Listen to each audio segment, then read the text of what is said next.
جبران خليل جبران 1883 إلى 1931 هو شاعر ورسام وكاتب لبناني أمريكي.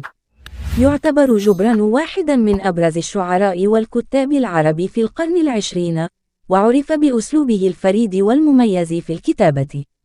ولد جبران في بلدة بشري في جبل لبنان، وعاش في لبنان حتى سن العشرين، عندما هاجر إلى الولايات المتحدة الأمريكية لمواصلة تعليمه.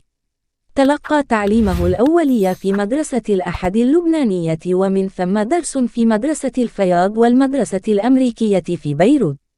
وفي العام 1895 سافر إلى الولايات المتحدة ليكمل دراسته في بوسطن وبعدها في باريس. تأثر جبران بالأدب العربي والشرقي والغربي، وكتب باللغتين العربية والإنجليزية، وعرف بكتابة قصائد ونثر معاصر تتناول الحب والرحلة الروحية والحكمة الشخصية والمجتمعية.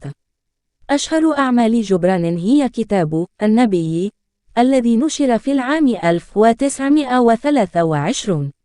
يعتبر النبي أحد أشهر كتب الأدب العربي والعالمي، ويتضمن مجموعة من العبارات والأقوال 24 التي يخاطب فيها النبي الشعب ويقدم لهم الحكمة في مختلف جوانب الحياة.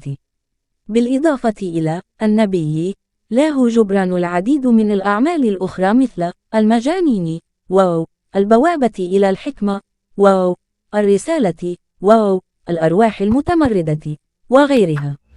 تميزت أعماله بالأسلوب الشاعري الجميل والتعبير العميق عن الحياة والروحانية. توفي جبران في العام 1931 في نيويورك، ورغم مرور أكثر من 90 عاما على رحيله، لا يزال تأثيره وأعماله محل تقدير واهتمام واسع. تعد أعماله مصدر إلهام للكثيرين، وقد ترجمت إلى العديد من اللغات العالمية. أليكم 12 قولا مأثورا لجبران خليل جبران. 1. الحب يعتبر الجسر بين الروح والعقل.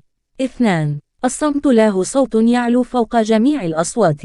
3. الحكمة ليست فقط في معرفة ما يجب قوله، ولكن أيضا في معرفة متى يجب ألا يقال شيء. 4. لا تعطي كل قوتك للآخرين، احتفظ ببعضها لنفسك ولا تنسى أن تحمي قوتك الروحية. 5. يجب أن نكون مثل الأشجار، تتراوح أغصاننا مع رياح الحياة ولكن جذورنا تظل متماسكة في الأرض. 6. لا يمكنك أن توقف الألم عند بابك، ولكن يمكنك أن تجعله ضيفا مؤقتا.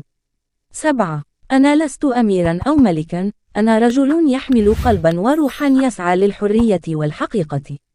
8. الكلمات الجميلة لا تكفي، يجب أن تتحرك بأفعال جميلة.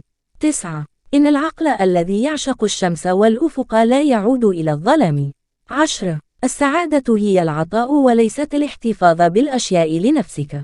11. الموت ليس نهاية الحياة، بل بداية لحياة جديدة وأروع. 12. إن الجمال ليس في الأشياء نفسها، بل في العين التي تنظر إليها. هذه الأقوال تلخص بعضا من الفلسفة العميقة والحكمة التي تميز أعمال جبران خليل جبران. أشكركم من كل قلبي على دعمكم المستمر ومشاهدتكم الدائمة. لا تنسوا الاشتراك في القناة ليصلكم كل جديد.